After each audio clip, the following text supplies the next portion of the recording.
नमस्कार साथियों, आपका एक बार फिर से स्वागत है मेरे यूट्यूब चैनल ऑनलाइन गुरुजी पर। और आज हम इस वीडियो के माध्यम से जानेंगे कि जो नए एम्प्लॉयी लगे हैं या फिर चाहे पुराने एम्प्लॉयी हो, तो किस प्रकार से एम्प्लॉयी अपने स्वयं के जो सैलरी बिल है या फिर जीपीएफ बिल है या डीए एरियर के बिल है या डीए के बिल है, किसी भी प्रकार के जो भी वेतन बिल या किसी भी प्रकार के बिल जो भी हैं, बोनस बिल है चाहे, तो उनका स्टेटस कैसे जान सकते हैं? ज़्यादातर क्या होता है कि बिल बनाने का काम डीडीओ का होता है, लेकिन एक कोई भी पीओ के अंडर का कोई भी एम्प्लॉयी होता है या किसी भी प्रकार का कोई भी एम्प्लॉयी है, उसे अपने बिलों से संबंधित किसी भी जानकारी के लिए डीडीओ से संपर्क करना पड़ता है। लेकिन इस वीडियो के माध्यम से हम जानेंगे कि कोई भी एम्प्लॉयी है, वो स्वयं की पे मैनेजर आईडी या प्री पे मैनेजर आईडी से किस प्रकार से अपने बिलों का स्टेटस जान सकता है। साथ ही इस वीडियो में हम ये भी जानेंगे कि कोई भी एम्प्लॉयी है, वो अपनी पे स्लिप किस प्रकार से देख सकता है या डाउनलोड कर सकता है या फिर जीए 55 जो उसके पूरे वित्तीय वर्ष का लेखा-जोखा होता है, वेतन संबंधी कटौतियों का जो सभी उसमें आ जाती है, उसको वह किस प्रकार से देख सकता है या डाउनलोड कर सकता है। तो ये सभी महत्वपूर्ण जानकारी आज हम एक ही वीडियो के माध्यम से जानेंगे। तो सबसे पहले हम गूगल पे जाएँगे और वहाँ पर हम जिसकी भी एम्प्लॉयी आईडी जिस पर है, पे मैनेजर या प्री पे मैनेजर, वहाँ पर वह लिखनी है। तो यहाँ पर हमारी पे मैनेजर पे आईडी है, तो देखते हैं कि उदाहरण के लिए देखते हैं कि पे मैनेजर पे किस प्रकार से है और सेम प्रोसेस ये प्री पे मैनेजर पे है। तो यहाँ पर हम देखते हैं कि पे मैनेजर पर हम किस प्रकार से देख सकते हैं। तो पे मैनेजर पे जाएँगे और जो ऊपर कॉलम है इसके अंदर हम अपनी लॉगिन आईडी डालेंगे। लॉगिन आईडी डालने के बाद में पासवर्ड मेरे यहाँ ऑटो है। आप अगर चाहें तो अपने पासवर्ड यहाँ लगा सकते हैं और यहाँ पर हम कैप्चा डालेंगे। कैप्चा डालने के बाद में यहाँ पे बहुत सारे कॉलम है, नीचे डीडीओ है, एम्प्लॉयी है, डिजिटल डिपार्टमेंट। हम एम्प्लॉयी पे क्लिक करेंगे क्योंकि हम एम्प्लॉयी के जो पर्सनल पे मैनेजर आईडी उसके अंदर जा रहे हैं, तो हम एम्प्लॉयी पे क्लिक करके जाएँगे। तो यहाँ पर पे मैनेजर है, वो हमारे पर्सनल जो मोबाइल नंबर है उस पर हमें मैसेज ओटीपी भेजेगा। तो हमें जो भी हमारे ओटीपी आते हैं, वो हमें इसके अंदर सबमिट करना है। ओटीपी सबमिट करने के बाद में हम यहाँ देखेंगे कि हमारा जो पर्सनल लॉगिन पे मैनेजर की जो पर्सनल लॉगिन है किसी भी कर्मचारी की, वो हमारे सामने यहाँ पर जैसे उदाहरण के तौर पे खुल चुकी है। ये हमारी पर्सनल लॉगिन का होम पेज है। यहाँ पर लेफ्ट में एम्प्लॉयी कॉर्नर है और यहाँ पर राइट में लॉग आउट है। तो हम यहाँ देख सकते हैं कि एम्प्लॉयी कॉर्नर में बहुत सारे ऑप्शन यहाँ पे आते हैं। इन्हीं ऑप्शनों के माध्यम से हम जान पाएँगे कि हमारे यहाँ पर किस-किस प्रकार से हम जानकारी यहाँ पे देख सकते हैं। तो सबसे पहले तो मैं यहाँ पे आपको एम्प्लॉयी रिपोर्ट में एक बार शॉर्ट में बता देता हूँ क्योंकि ये छोटी-सी जानकारी है। एम्प्लॉयी रिपोर्ट में आप यहाँ पे पर्सनल डिटेल्स देख सकते हैं। लास्ट पे सर्टिफिकेट एलपीसी जिसे बोलते हैं, वो आप यहाँ पे देख सकते हैं। पे स्लिप मंथ वाइज़, अगर आपको पे स्लिप मंथ वाइज़ देखनी है तो आप ये देख सकते हैं। इसके लिए आपको कुछ नहीं करना, सिर्फ़ यहाँ पे क्लिक करना है और जो भी महीने की आपको पे स्लिप देखनी है, जिसका वेतन बना है, आप वो देख सकते हैं।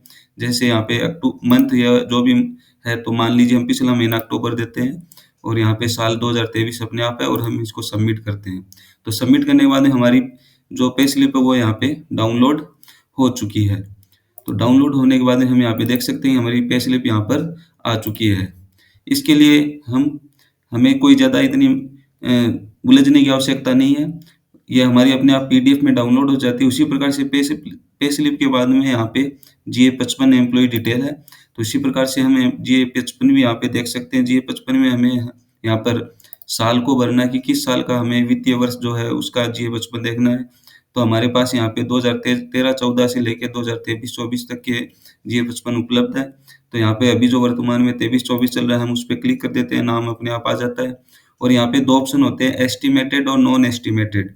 एस्टिमेटेड का मतलब होता है दोस्तों कि आप जो भी जीए 55 हो वो आपका अप्रैल से लेके और मार्च तक का आएगा। इसका मतलब ये है कि आपकी जो भी महीने की जो लास्ट सैलरी है वही एक प्रकार से मानकर ये एस्टिमेट कर दी जाती है, जितना भी अपना ये वित्तीय वर्ष होता है। और नॉन एस्टिमेट में होता है कि जो वास्तविक सैलरी आपके खाते में आई है, सिर्फ़ उसी का ही यहाँ पर ब्यौरा आता है जीए 55 में। तो हम यहाँ पे नॉन एस्टिमेट ज़्यादातर रखते हैं क्योंकि इससे हमें हमारी वास्तविक सैलरी का पता चलता है। और अगर हम एस्टिमेट कर देते हैं तो उससे हमें हमारे वित्तीय वर्ष में भविष्य में कितनी सैलरी आ सकती है उसका अंदाज़ा हो जाता है। और यहाँ पे हमारे सामने 2 ऑप्शन होते हैं, पीडीएफ फॉर्मेट और एक्सेल फॉर्मेट। तो हम दोनों में इसको जो भी फ़ॉर्मेट में डाउनलोड करना चाहें, हम यहाँ पे क्लिक करके कर सकते हैं और जैसे हम ये पीडीएफ पे या एक्सेल पे फ़ॉर्मेट पे क्लिक करेंगे, तो वो अपने आप यहाँ पर डाउनलोड्स में चला जाएगा। और डाउनलोड्स में देखेंगे यहाँ पे G55 यहाँ पे डाउनलोड हो चुका है पीडीएफ में और चाहें तो हम एक्सेल फॉर्मेट में भी इसको कर सकते हैं। इसी के साथ दोस्तों जो महत्वपूर्ण जानकारी थी कि हम किस प्रकार से हमारे बिलों का स्टेटस देख सकते हैं, उसके बारे में अभी जानते हैं। तो एम्प्लॉयी पे जाएँगे, यहाँ पे टीए मेडिकल बिल्स यहाँ पे दे रखे हैं। इनके अंदर हम जब इस ऑप्शन पे जाएँगे तो हमारे सामने और ऑप्शन खुल जाते हैं। यहाँ पे एम्प्लॉयी मेडिकल बिल है, टीए मेडिकल एनेक्सर है, बिल वाइज स्टेटस है, एम्प्लॉयी टीए बिल है, एम्प्लॉयी बिल फॉरवर्ड है, एम्प्लॉयी बिल स्टेटस है। तो हम यहाँ पर बिल वाइज जो स्टेटस है, इस ऑप्शन को चूज़ करते हैं और क्लिक करते हैं। चूज़ करने के बाद हमारे सामने आता है कि साल जो करंट चल रहा है 2023 वो हमारे सामने ऑटो फिल आ जाता है। हमें मंथ भरना है कि हमें किस मंथ में हमारा जो बिल बना है, वो देखना है।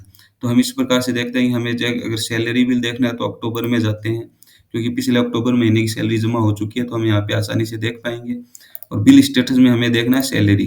तो सैलरी में हम देखेंगे हमारा बिल का जो नंबर थे, हमारा हेड है और बिल डेट, बिल नंबर सब हमारे सामने आ गए और प्रोसेस में DDO forward, treasury forward, bank status और टीवी नंबर असाइन हो चुके हैं। तो यह है। लेकिन अब हमें देखना है कि मान लीजिए हमारा डीए का और जीपीएफ का जो एरियर का बोनस का बिल जो बना है या नहीं, तो उसके लिए हमें देखना है कि डीडीओ ने किस महीने हमारे हमारे ये बिल बनाए हैं। तो जैसा कि अभी नवंबर में आदेश हुए तो सभी डीडीओज़ ने नवंबर में ये बिल बनाए हैं, तो हम यहाँ पे नवंबर महीना सेलेक्ट कर लेते हैं और बिल टाइप में हम यहाँ पे डीए डीए का हम ऑप्शन देते हैं। तो हम देखेंगे कि यहाँ पर सारे हेड वाइज सारे बिल बन चुके हैं, प्रोसेस हो चुके हैं, डीडीओ फॉरवर्ड हो चुके हैं, लेकिन डीडीओ ने अभी तक ट्रेजरी फॉरवर्ड नहीं किया है। तो हमारे सामने ये डीए का स्टेटस आ चुका है। इसी प्रकार से हम बोनस दिवाली पे जो मिलता है, वह हम देखेंगे। तो बोनस में करेंगे तो हम देखेंगे बोनस का बिल भी बन चुका है, प्रोसेस हो चुका है, डीडीओ फॉरवर्ड हो चुका है, लेकिन ट्रेजरी फॉरवर्ड अभी तक डीडीओ के द्वारा नहीं किया गया। इस प्रकार से हम दोस्तों हमारे जितने भी जानकारी हमारी जितनी भी है, हमारी सैलरी से संबंधित है, हमारे पे स्लिप से संबंधित है, हमारे GA55 से संबंधित है, वो सभी हम अपनी पर्सनल पे मैनेजर की आईडी से देख सकते हैं और बहुत ही आसानी से, और हम इसे अपने मोबाइल पर भी चलाकर आसानी से देख सकते हैं। अगर आपको ये जानकारी अच्छी लगी हो तो इसको चैनल को लाइक एंड सब्सक्राइब ज़रूर कर लीजिएगा। इस वीडियो को शेयर कीजिएगा अपने परिचितों में, अपने दोस्तों में, ताकि ज़्यादा से ज़्यादा मेरे इस वीडियो का सभी को लाभ मिल सके। आपका दिन शुभ हो। धन्यवाद। Thank you.